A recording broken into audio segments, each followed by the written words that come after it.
مزید خبر نامے سے اپڈیٹ کرتے ہوئے آپ کو بتاتے چلیں۔ پاک آرمی لورز موومنٹس کے زیر اہتمام لاہور چیرنگ کراس پر یوم یکجہتی کشمیر کے موقع پر کشمیریوں کی آواز بن کر مظاہرہ کیا گیا۔ مظاہرے سے خطاب کرتے ہوئے چیئرمین جان محمد رمضان اور مرکزی صدر رانا شہزادہ الطاف نے کہا ہے کہ آج کا دن ہمیں اپنے کشمیری بھائیوں اور بہنوں کے ساتھ اظہار یکجہتی کا موقع فراہم کرتا ہے۔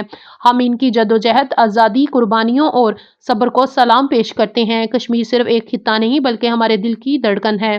ہم ہر حال میں اپنے کشمیری بھائیوں کے ساتھ کھڑے ہیں اور ان کے حق خود ارادیت کی مکمل حمایت کرتے ہیں۔ اللہ تعالیٰ کشمیری عوام کو آزادی، امن اور کامیابی عطا فرمائے۔ اس موقع پر افواج پاکستان زندہ باد، پاکستان ہمیشہ پائندہ باد اور بھارت مرد آباد کے فلک جھگاف نعروں سے فضا گونج اٹھی۔ اس موقع پر پاک آرمی لورز موومنٹ کے عہدیداران و کارکنان نے کثیر تعداد میں شرکت کی۔